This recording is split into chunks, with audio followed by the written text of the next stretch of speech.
नमस्कार दोस्तों, कैसे आप सब। मैं हूं आपका दोस्त और होस्ट गौरव। आप देखना स्टार्ट कर चुके हैं स्टडी विद GR। तो चलिए हम जो है क्लास को आगे बढ़ाते हैं। आशा करता हूं आप लोग और जुड़ते जा रहे होंगे मेरे साथ, और यही आशा के साथ मैं इस वीडियो को स्टार्ट करूंगा कि आप लोग अधिक से अधिक संख्या में दोस्तों मेरे चैनल पर बने। आप जैसे जो है आपका तैयारी और अच्छे से हो पाए, क्योंकि कहीं ना कहीं D.Ed B.Ed की जो इंट्रेंस एग्ज़ाम की तैयारी जो है कहीं ना कहीं नहीं हो पा रही है आपकी। तो इसके लिए जो है मैं प्रॉपर वीडियो बना रहा हूँ। इससे पहले मैंने जितना भी वीडियोस बनाए हैं उसको आप लोग देख लीजिएगा।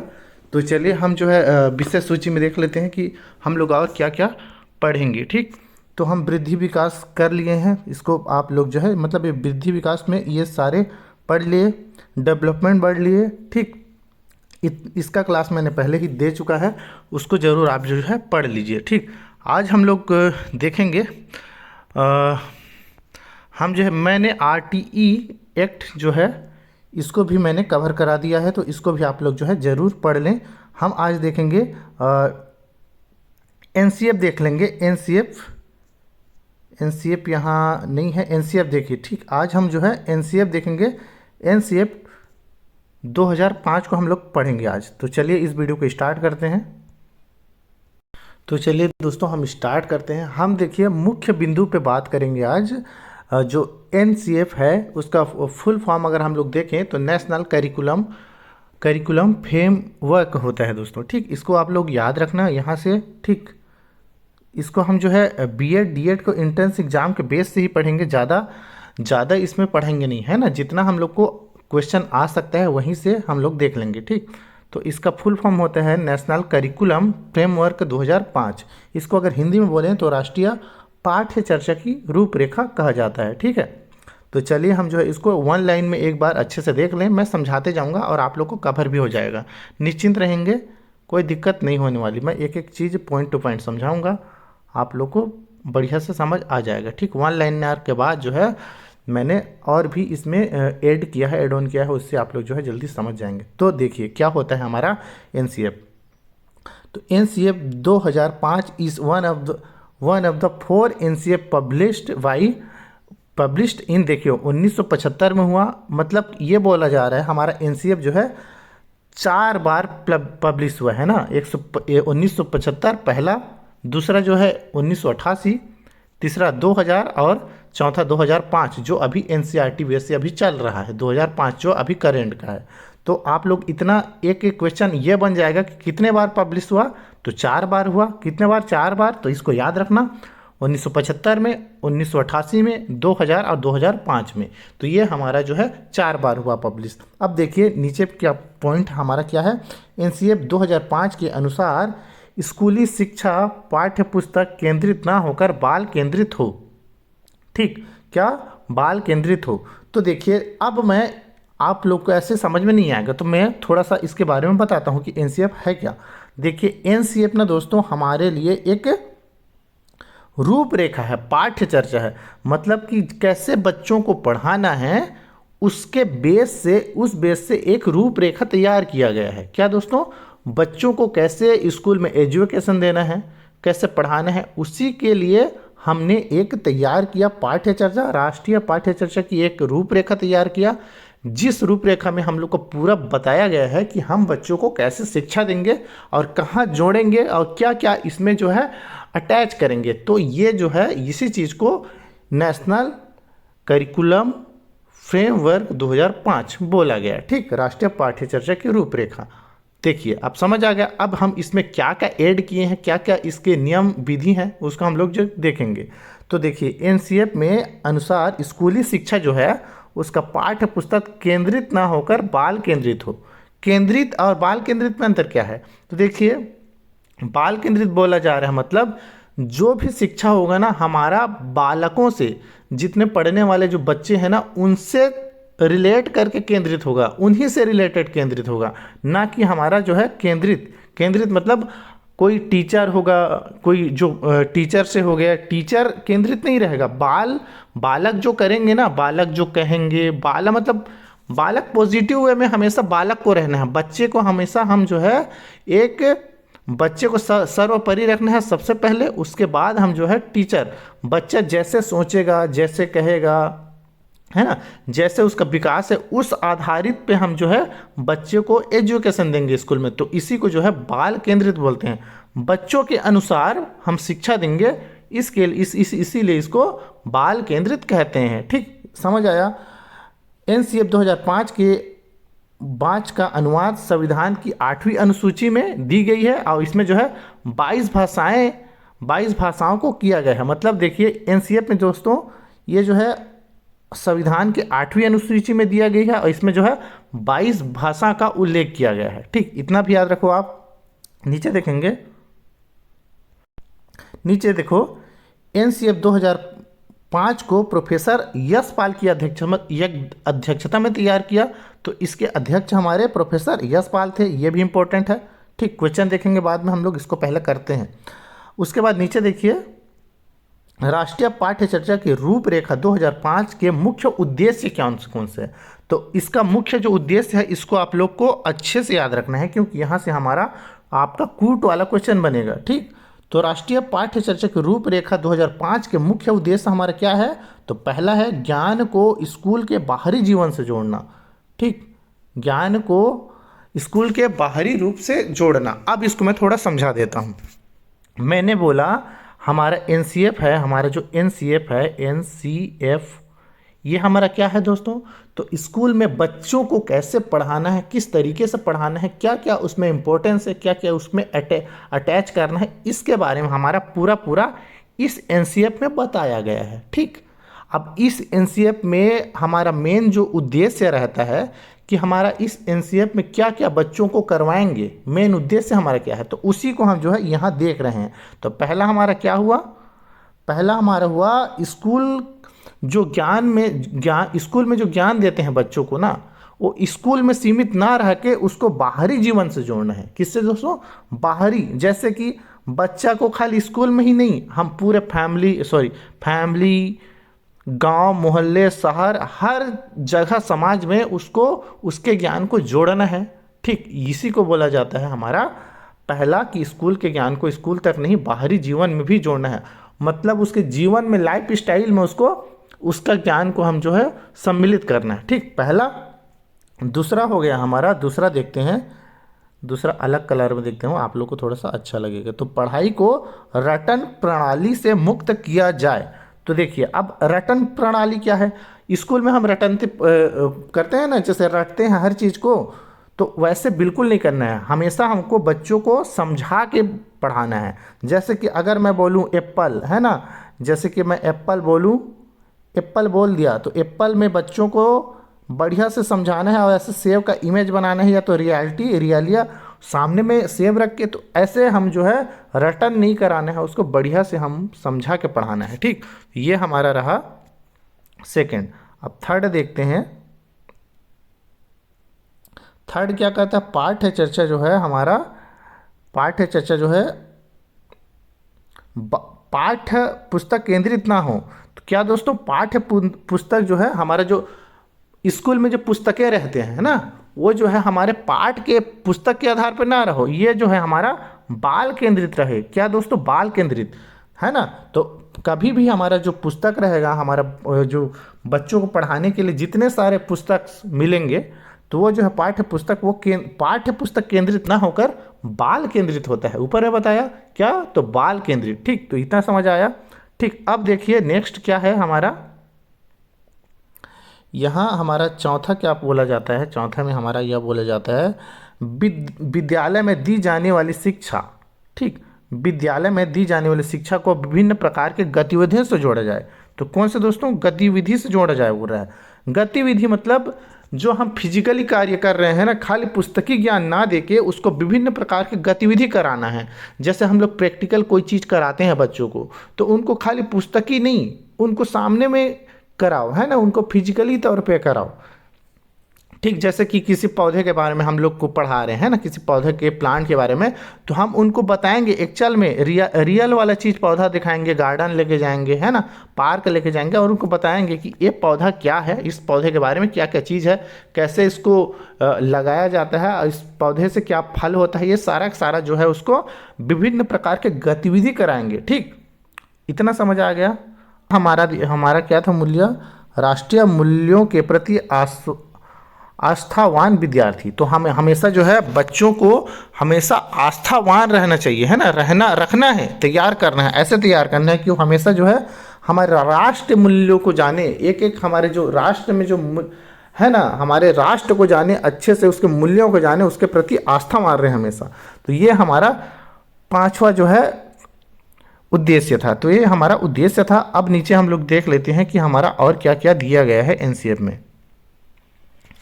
अब एक चीज़ और इसको हमको बहुत अच्छे से जाना है कि बिना भार, ये इसको नोट करना आप लोग, जो बिना भार के अधिगम या लर्निंग विदाउट बर्डन। तो हमेशा जो हमारा उद्देश्य ये कहता है कि बिना बोझ के हम लोग को बच्चों को सिखाना है। ये 1993 रिपोर्ट बेस में है। ठीक, तो हमेशा हम जो है बिना भार के जो है बच्चों को पढ़ाना है। कैसे? तो बिना भार के, ठीक है, बिना बोझ के, उनको बोझ नहीं देना है। ठीक है, तो ये हमारा मेन चीज़ हो गया। अब देखते हैं कुछ एनसीएफ के 5 विधियां जिस पे हम जो है जोर किए हैं हमेशा। एनसीएफ जो है, एनसीएफ 2005 विधियों पर जोर देता है। तो कौन सी विधि है जो इस पे जोर देता है, तो उसको हम लोग देख लेते हैं। तो देखिए, फर्स्ट अगर देखिए हम लोग यहाँ देखते हैं।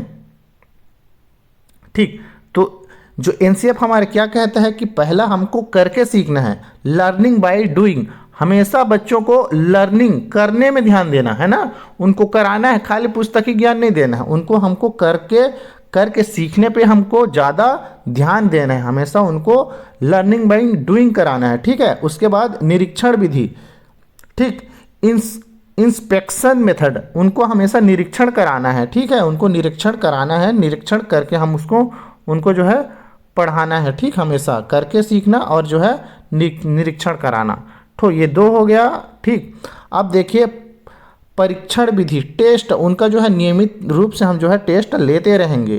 ठीक, तो बच्चों का टेस्ट भी लेना है। ठीक, सामूहिक विधि, अब देखिए उनको सामूहिक विधि, समूह में उनको पढ़ाना है। ठीक है, बैठाना है समूह में, उनको सामूहिक विधि, एक दूसरे से वार्तालाप, जैसे एक दूसरे से बहुत सारे बच्चे होंगे, वो लोग क्या करेंगे, बहुत सारे बच्चे अगर एक साथ जुड़ जाते हैं और एक सब्जेक्ट को वो लोग पढ़ते हैं और उसके बारे में डिस्कस करते हैं, तो वो लोग जो है और अच्छे से उसको जानकारी ले पाएंगे, एक दूसरे का समझ पाएंगे, है ना।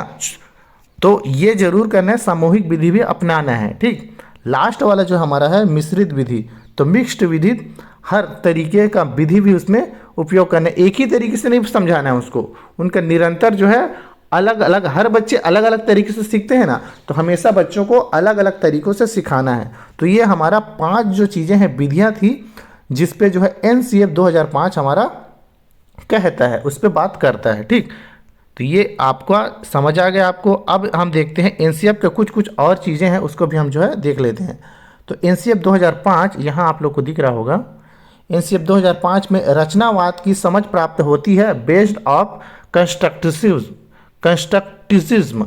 ठीक, मेरे से प्रोनाउंसिएशन नहीं हो रहा है, लेकिन आप लोग समझ जाओ। ठीक है, हंसने की बात नहीं, हंस लो। ठीक, तो ये रचनावाद होता है कि समझ की प्राप्ति, हमेशा जो है उनको जो है रचनावादी बनाना है, क्रिएटिव माइंड के बनाना है बच्चों को। ठीक, ये हमारा एनसीएफ कहता है। एनसीएफ 2005 के अनुसार एक शिक्षक की भूमिका सुविधादाता जैसी होनी चाहिए। तो हमेशा जो है हर शिक्षक उसमें थोपेगा नहीं। ठीक है ना, मैंने देखा है प्राइवेट स्कूलों में टीचर लोग बहुत पीटते भी हैं बच्चे लोग को, अभी भी चल रहा है। तो ये सारा चीज़ हमारा एनसीएफ, एनईपी, आरटी ये उसके खिलाफ है। अगर बच्चे लोग केस कर देंगे ना, टीचर और वहाँ के जो स्कूल स्टाफ है सब अंदर जाएंगे भाई, और जुर्माना भी होगा। ठीक, तो समझ जाओ ये। तो अनुसार शिक्षक जो है हमेशा जो है एक सुविधादाता के रूप में रहेगा बच्चों को, किसका, सुविधादाता के रूप में। और एक और नीचे पॉइंट है, एनसीएफ के अनुसार अंग्रेजी सिखाने का उद्देश्य बहुभाषावाद होनी चाहिए। अब ये आप लोग को समझ नहीं आ रहा है, तो इसको मैं बता रहा हूँ। मल्टीलिंग्विलिज्म, ठीक। तो देखिए एनसीएफ कहता है अंग्रेजी को जो है सिखाने के उद्देश्य यह होना चाहिए कि उसका भाषा बहुभाषावाद, मतलब हर बच्चे को बहुत सारे भाषाओं का ज्ञान सिखाते हुए हम जो है उनको पढ़ाना है, उनको शिक्षा देना है। एनसीएफ ये कहता है कि हमारा हमेशा जो है इंग्लिश बहुभाषावाद में रहेगा। हर स्कूल हर कॉलेज में हमारा जो है एक लैंग्वेज नहीं बहुत सारे लैंग्वेज अगर बात कर रहे हैं बच्चे तो उनको जो है हमको बढ़ावा देना है, इसी को जो है बहुभाषावाद कहते हैं। ठीक, ये भी हो गया। एनसीएफ 2005 करके सीखने पर बल देता है, तो लर्निंग बाय डूइंग तो ये मैंने बता ही दिया है। तो काफ़ी अच्छे से हम जो है एनसीएफ को वन लाइनर में हम लोग कर लिए। अब इसको हम जो पॉइंट पॉइंट और थोड़ा डिटेल कर लेते हैं। वैसे तो मैंने पूरा कवर करा ही दिया है, फिर भी हम जो है और डिटेल देख लेते हैं जिससे आप जो है और जो है कोई डाउट वगैरह होगा वो सॉल्व हो जाएगा। तो चलिए हम जो है नेक्स्ट पॉइंट पे चल रहे हैं। ठीक, तो हमने पूरा दोस्तों राष्ट्रीय पाठ्य चर्चा रूपरेखा क्या है इसके बारे में हम लोग जिन्होंने वन लाइन में देख लिया। अब इसको हम पॉइंट टू पॉइंट फिर से चर्चा कर लेते हैं, जिससे आप जो है आपका ये जो है और अच्छे से क्लियर हो जाए। ठीक, मैं तुरंत बता रहा हूँ, आप लोग जो समझ गए ना उसको मैं लिखा हूँ। ठीक, यह मानव संसाधन विकास मंत्रालय की पहल पर एनसीईआरटी द्वारा तैयार किया गया एक नवीनतम दस्तावेज है। ठीक है, और इसके जो है इसके अध्यक्ष कौन थे, तो प्रोफेसर, यहाँ मैंने बताया पहले बता चुका हूँ वन लाइनर में कि प्रोफेसर यशपाल की अध्यक्षता में इसे तैयार किया गया था। और इसका थीम आप जो है एनसीएफ 2005 था, लर्निंग विदाउट बर्डन। ठीक, बिना शिक्षा बिना बोझ के। ठीक, तो ये हमारा जो है ये एक थीम था। ठीक, 2005 का मैं जल्दी करा रहा हूँ। ठीक है, और जो ये पीडीएफ है तो दोनों हमारे हिमांशी मैम लेट्स लर्न और जो है गुरुज वर्ल्ड दोनों को मैं क्रेडिट देना चाहता हूँ, क्योंकि मैं वहाँ से पढ़ाई करा, मेरे पास नोट्स है तो वहीं से मैं इसको पढ़ा रहा हूँ। ठीक, तो इसका पूरा क्रेडिट उनको जाता है। ठीक, तो हमने उद्भव पे देख लिया। इसका उद्भव कैसे हुआ तो देखते हैं। जो एनसीएफ जो है 2005 की जो उत्पत्ति हुई रविंद्रनाथ टैगोर की सभ्यता और संस्कृति नामक निबंध से हुई। तो इसको आप लोग जो है ऊपर देख लीजिएगा, इतना नीचे नहीं पूछेगा। ठीक, हम जो देख लिए हैं वन लाइनर में उसी को हम जो है अभी पॉइंट टू पॉइंट देख रहे हैं, जिससे आप जो है और क्लियर हो पाएँ। ठीक, रिवीजन भी आप लोग का हो जाए। तो एनसीएफ का फुल फॉर्म क्या है दोस्तों, नेशनल करिकुलम फ्रेमवर्क, राष्ट्रीय पाठ्यचर्चा रूपरेखा, जान ही रहे हैं। एनसीएफ के अध्यक्ष कौन थे, प्रोफेसर यशपाल थे, मैंने बता चुका था। यह शिक्षा के क्षेत्र में प्रमुख जो है एक दस्तावेज है। ठीक, नेशनल पाठ्यचर्चा का मुख्य उद्देश्य शिक्षा बिना बोझ के। ठीक, मैंने बोला इसको बता चुका है। ठीक, इतना हो गया। अब देखें ये कितनी बार हुआ, तो मैंने वन लाइनर में हम लोग देख लीजिए थे, ये 4 बार हुआ था। ठीक है, तो यहाँ आप देखिए भारत में अब तक 3 राष्ट्रीय पाठ्यचर्चा दस्तावेज बन चुका है, 1975, 1988, 2000 और 2005। तो इसके साथ हमारा जो है 2005 के साथ 4 होता है, इससे पहले हमारा 3 और हुआ था। ठीक, तो वही है दोस्तों, ज़्यादा परेशान मत होना, 3 नहीं है 4 है। ठीक, अब हम इसको वन लाइनर और फिर हम देख लेते हैं। एनसीएफ 2005 का प्रारंभ शिक्षा शास्त्री रविंद्रनाथ टैगोर की सभ्यता और प्रगति के आधार पर मानकर किया गया था। भारत सरकार के द्वारा रूपरेखा तैयार करने के लिए यूजीसी के पूर्व अध्यक्ष प्रोफेसर में 23 सदस्यों की समिति थी। कितने, तो अगर समिति बोला जाए तो 23 सदस्यों की समिति का गठन किया गया। इस समिति के द्वारा 21 राष्ट्रीय बिंदुओं, ठीक, 21 राष्ट्रीय बिंदुओं समूह का गठन किया गया। कहाँ 21 राष्ट्रीय, सॉरी एक सेकेंड ना, थोड़ा सा मिस्टेक हो जाता है भाई। 21 राष्ट्रीय बिंदुओं को मद्देनजर रखते हुए 21 समूह का गठन किया गया। एनसीएफ का 2005 का निर्माण मानव विकास संसाधन मंत्रालय के द्वारा किया गया।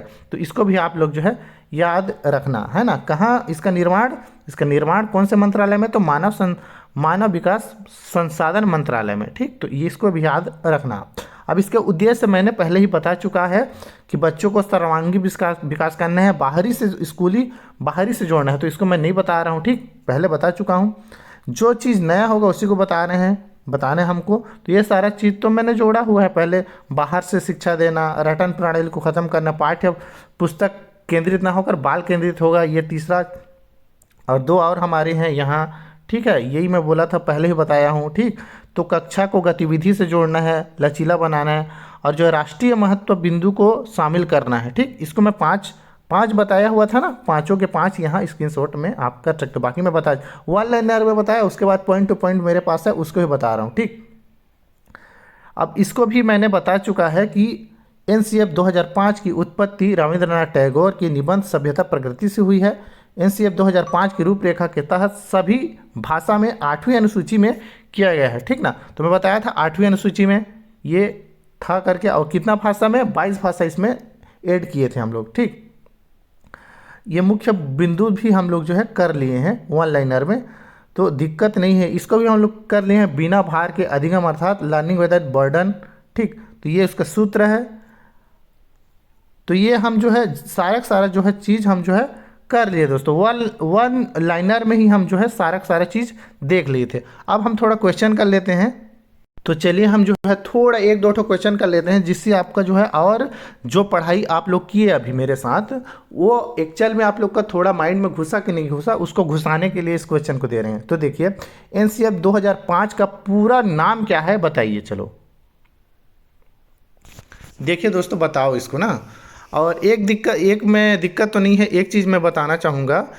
आपका जो क्वेश्चन 2024 में डीएलएड बीएड में आया है, वो जो है मतलब कूट में आया है, ऐसे सिंपल क्वेश्चन नहीं है। आप लोग बहुत सारा, इसीलिए ना एक एक पॉइंट को आप लोग को पढ़ना पड़ेगा, समझना पड़ेगा, तभी आप जो है कुछ जो कूट क्वेश्चन को बना सकते हो। मतलब एक क्वेश्चन में आपका 3-4 प्रश्न छुपे हुए हैं और सभी को मिला के एक क्वेश्चन बनाया है। अभी जो है मैं इसके बाद क्वेश्चन भी कराऊंगा बाद में, जो मेन क्वेश्चन 2024 में कैसे पूछा है उसको, तो उस बेस से भी हम लोग जो है पढ़ाई कर रहे हैं। ठीक है, तो एक एक चीज़ को देखो, जानो, तभी क्वेश्चन हम लोग जो है सॉल्व कर पाएंगे। तो चलिए इसका आप लोग पढ़े होंगे तो बताइए इसका कौन सा जवाब है।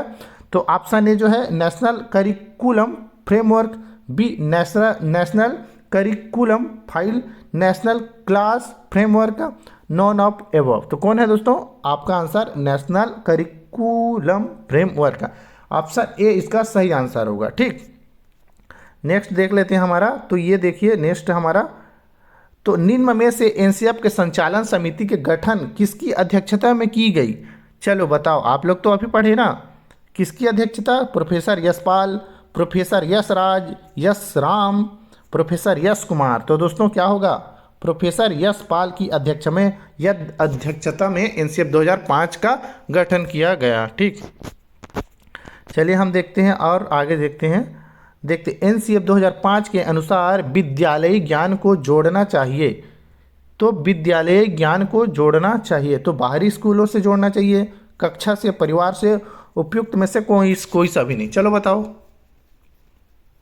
आप लोग पढ़े हो ना, तो इसका जो आंसर होगा हमारा बाहरी ज्ञान से जोड़ना, स्कूल और बाहरी ज्ञान दोनों से जोड़ना हमारा ही एनसीएफ के अनुसार विद्यालय ज्ञान को जोड़ना है। ठीक, समझ आया? और नेक्स्ट देखते हैं।